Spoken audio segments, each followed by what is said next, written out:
Education, skill, research ऐसे अनेक महत्वपूर्ण क्षेत्रों से जुड़े हुए आप सभी महानुभावों का बहुत बहुत अभिनंदन। आज का ये मंथन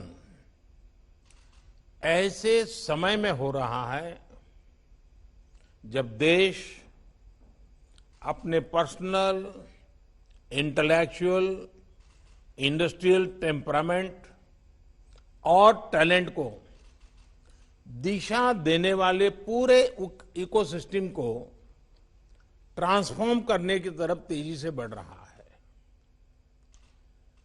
इसे और गति देने के लिए आप सभी से बजट से पहले भी सुझाव लिए गए थे। नई राष्ट्रीय शिक्षा नीति के संबंध में भी देश के लाखों लोगों से विचार विमर्श करने का सौभाग्य मिला था और अब इसके इम्प्लीमेंटेशन के लिए हम सभी को साथ मिलकर चलना है। साथियों, आत्मनिर्भर भारत के निर्माण के लिए देश के युवाओं में आत्मविश्वास उतना ही जरूरी है। आत्मविश्वास तभी आता है जब युवा को अपनी एजुकेशन, अपनी नॉलेज, अपनी स्किल पर पूरा भरोसा हो, विश्वास हो। आत्मविश्वास तभी आता है जब उसको एहसास होता है कि उसकी पढ़ाई उसे अपना काम करने का अवसर दे रही है और जरूरी स्किल भी दे रही है। नई राष्ट्रीय शिक्षा नीति इसी सोच के साथ बनाई गई है। प्री नर्सरी से पीएचडी तक राष्ट्रीय शिक्षा नीति के हर प्रावधान को जल्द से जल्द जमीन पर उतारने के लिए अब हमें तेजी से काम करना है। कोरोना की वजह से अगर रफ्तार कुछ धीमी भी पड़ी थी तो अब उसके प्रभाव से निकलकर हमें जरा गति बढ़ानी भी जरूरी है और आगे बढ़ना भी जरूरी है। इस वर्ष का बजट भी इस दिशा में बहुत मददगार सिद्ध होगा। इस वर्ष के बजट में हेल्थ के बाद जो दूसरा सबसे बड़ा फोकस है वो एजुकेशन, स्किल, रिसर्च और इनोवेशन पर ही है। देश के यूनिवर्सिटी, कॉलेज और R&D इंस्टीट्यूशंस को मैं बेहतर सिनर्जी आज हमारे देश के सबसे बड़ी जरूरत बन गई है। इसी को ध्यान में रखते हुए ग्लू ग्रांट का प्रावधान किया गया है, जिसके तहत अभी 9 शहरों में इसके लिए जरूरी मैकेनिज्म तैयार किए जा सके। साथियों, अप्रेंटिसशिप पर, स्किल डेवलपमेंट और अपग्रेडेशन पर इस बजट में जो बल दिया गया है वो भी अभूतपूर्व है। इस बजट में इनको लेकर जितने भी प्रावधान किए गए हैं, हायर एजुकेशन को लेकर देश की अप्रोच में एक बहुत बड़ा शिफ्ट लाने आने वाला है। बीते वर्षों में एजुकेशन को एम्प्लॉयबिलिटी और एंटरप्रेन्योर कैपेबिलिटीज उससे जोड़ने का जो प्रयास किया गया है, ये बजट उनको और विस्तार देता है। इन्हीं प्रयोगों का परिणाम है कि आज साइंटिफिक पब्लिकेशन के मामले में भारत टॉप 3 देशों में आ चुका है।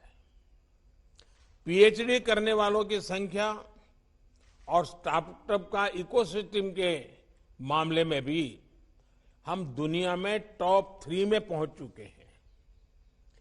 ग्लोबल इनोवेशन इंडेक्स में भारत दुनिया की टॉप 50 इनोवेटिव कंट्रीज में शामिल हो चुका है और निरंतर सुधार कर रहा है। उच्च शिक्षा, रिसर्च और इनोवेशन को निरंतर प्रोत्साहन से हमारा स्टूडेंट्स और यंग साइंटिस्ट के लिए नए अवसर बहुत ज्यादा बढ़ रहे हैं। और अच्छी बात ये भी है कि R&D में बेटियों की भागीदारी में एक अच्छी, संतोषकारक वृद्धि देखने को मिल रही है। साथियों, पहली बार देश के स्कूलों में अटल टिंकरिंग लैब से लेकर उच्च संस्थानों में अटल इंक्यूबेशन सेंटर्स, इस पर फोकस किया जा रहा है। देश में स्टार्टअप्स के लिए हैकेथॉन्स की नई परंपरा देश में बन चुकी है, जो देश के युवाओं और इंडस्ट्री दोनों के लिए बहुत बड़ी ताकत बन रही है। सिर्फ national initiative for developing and harnessing innovation, इसके माध्यम से ही 3,500 से ज्यादा स्टार्टअप्स नर्चर किए जा चुके हैं। इसी तरह the national super computing mission के तहत परम शिवाय, परम शक्ति और परम ब्रह्मा नाम से 3 super computer IIT BHU, IIT Kharagpur और आईएसआर पुणे में स्थापित किए जा चुके हैं। इस वर्ष देश के 1 दर्जन से ज्यादा संस्थानों में ऐसे सुपर कंप्यूटर स्थापित करने की योजना है। IIT खड़गपुर, IIT दिल्ली और BHU में 3 सोफिस्टिकेटेड एनालिटिकल और टेक्निकल हेल्प इंस्टीट्यूट साथी भी सेवा दे रहे हैं। इन सारे कार्यों के बारे में बात करना आज इसलिए जरूरी है क्योंकि ये सरकार के विजन, सरकार के अप्रोच को दिखाता है। 21वीं सदी के भारत में 19वीं सदी की सोच को पीछे छोड़कर ही हमें आगे बढ़ना होगा। साथियों, हमारे यहां कहा गया है, व्यय कृते वर्धते एवं नित्यम विद्याधनम सर्वधन प्रधानम, यानी विद्या ऐसा धन है जो अपने पास तक सीमित रखने से नहीं बल्कि बांटने से बढ़ता है। इसलिए विद्या धन, विद्यादान श्रेष्ठ है। नॉलेज को, रिसर्च को सीमित रखना देश के सामर्थ्य के साथ बहुत बड़ा अन्याय है। इसी सोच के साथ स्पेस हो, एटॉमिक एनर्जी हो, DRDO हो, एग्रीकल्चर हो, ऐसे अनेक सेक्टर्स के दरवाजे अपने प्रतिभाशाली युवाओं के लिए खोले जा रहे हैं। हाल में 2 और बड़े कदम उठाए गए हैं जिससे इनोवेशन, रिसर्च और डेवलपमेंट के पूरे इकोसिस्टम को बहुत लाभ होगा। देश को पहली बार मेट्रोलॉजी से जुड़े अंतर्राष्ट्रीय मानक पर खरा उतरने वाले इंडियन सॉल्यूशंस मिल चुके हैं और ये सिस्टम लगातार मजबूत किया जा रहा है। इससे R&D और हमारे प्रोडक्ट्स की ग्लोबल कॉम्पिटेंसी में बहुत सुधार आएगा। इसके अलावा हाल में जियो स्पेशियल डेटा को लेकर भी बहुत बड़ा रिफॉर्म किया गया है। अब स्पेस डेटा और इससे आधारित स्पेस टेक्नोलॉजी को देश के युवाओं के लिए, देश के युवा एंटरप्रेन्योर्स के लिए, स्टार्टअप्स के लिए खोल दिया गया है। मेरा आप सभी साथियों से आग्रह है कि इन रिफॉर्म्स का ज्यादा से ज्यादा उपयोग करें, ज्यादा से ज्यादा लाभ उठाएं। साथियों, इस वर्ष के बजट में इंस्टीट्यूशनल मेकिंग और एक्सेस पर और जोर दिया गया है। देश में पहली बार नेशनल रिसर्च फाउंडेशन का निर्माण किया जा रहा है। इसके लिए 50,000 करोड़ रुपए का प्रावधान किया गया है। इससे रिसर्च से जुड़े संस्थानों के गवर्नेंस स्ट्रक्चर से लेकर R&D, एकेडेमिया और इंडस्ट्री की लिंकेज को बल मिलेगा। बायोटेक्नोलॉजी से जुड़ी रिसर्च के लिए बजट में 100% से ज्यादा की वृद्धि सरकार की प्राथमिकताओं को दर्शाती है। साथियों, भारत के फार्मा और वैक्सीन से जुड़े रिसर्चर्स ने भारत को सुरक्षा और सम्मान दोनों दिलाया है। अपने इस सामर्थ्य को और सशक्त करने के लिए सरकार पहले ही 7 national institute of pharmaceutical education research को राष्ट्रीय महत्व के संस्थान घोषित कर चुकी है। इस सेक्टर में R&D को लेकर प्राइवेट सेक्टर की हमारी इंडस्ट्री की भूमिका बहुत प्रशंसनीय है। मुझे विश्वास है कि इस भूमिका का आने वाले समय में ज्यादा से ज्यादा विस्तार होगा।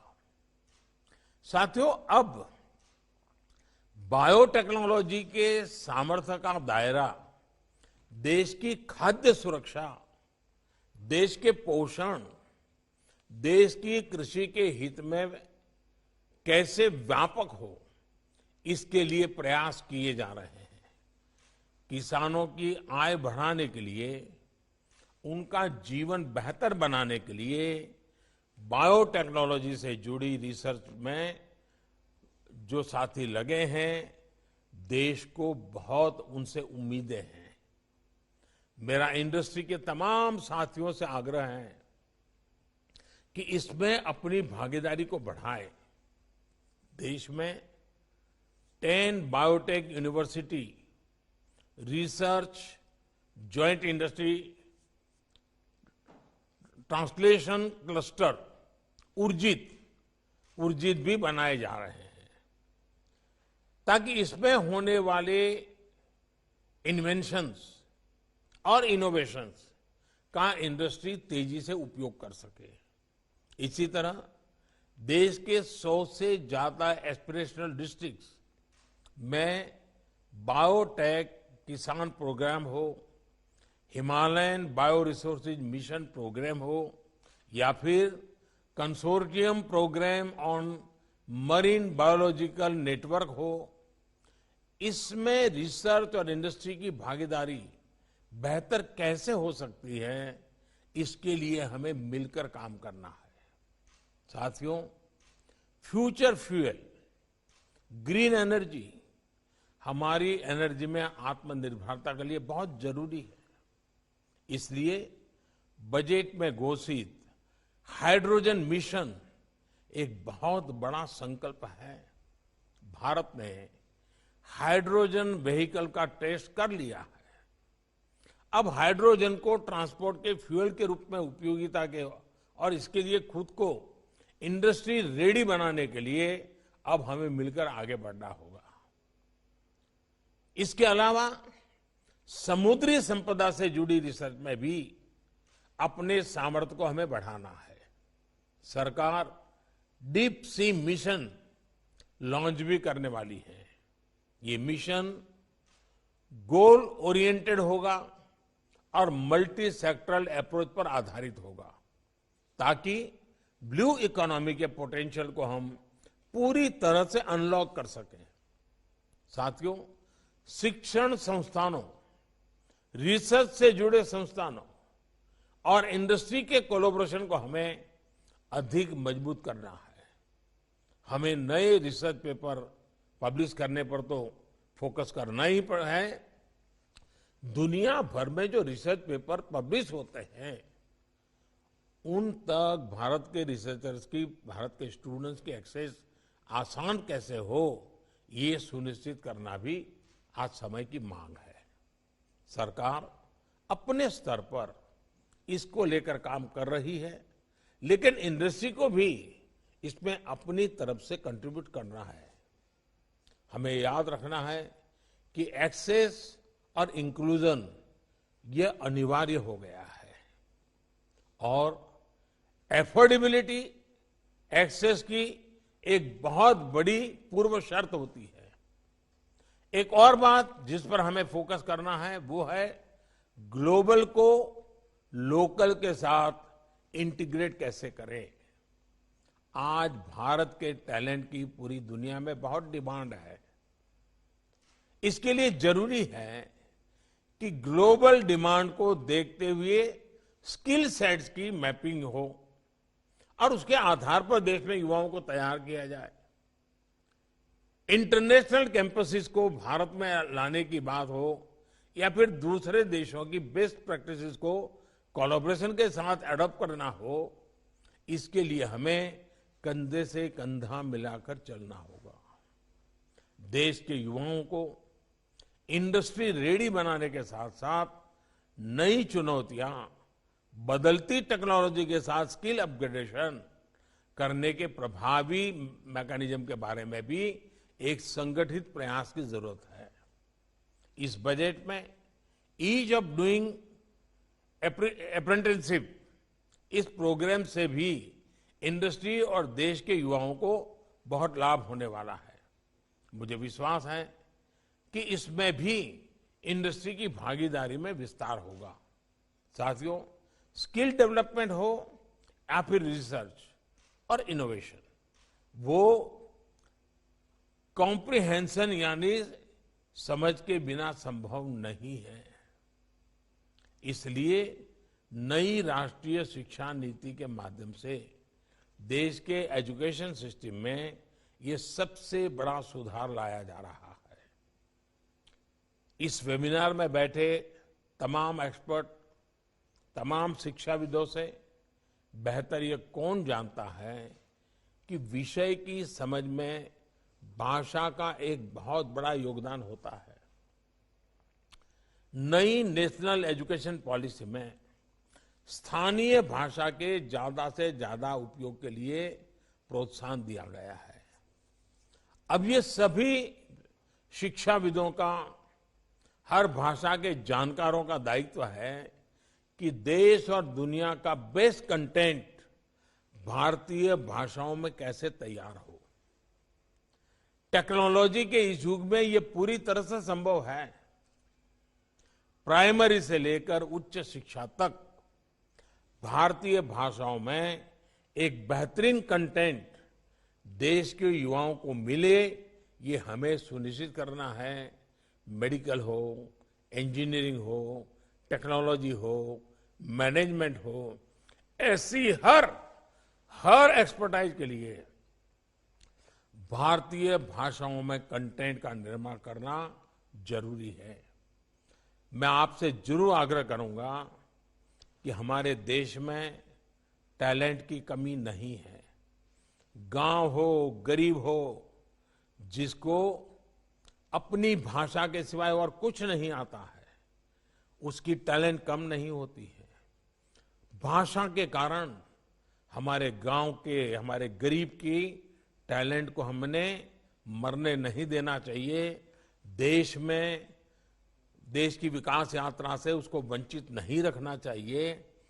भारत की टैलेंट गांव में भी हैं, भारत की टैलेंट गरीब के घर में भी हैं, भारत की टैलेंट किसी एक कोई बड़ी भाषा से वंचित रह गए हमारे देश के बच्चों में भी हैं। और इसलिए उस टैलेंट का उपयोग इतने बड़े देश के लिए जोड़ना बहुत जरूरी है। इसलिए भाषा के बैरियर से बाहर निकल करके हमें उसकी भाषा में उसकी टैलेंट को फलने फूलने के लिए अवसर देना, ये मिशन मोड में करने की जरूरत है।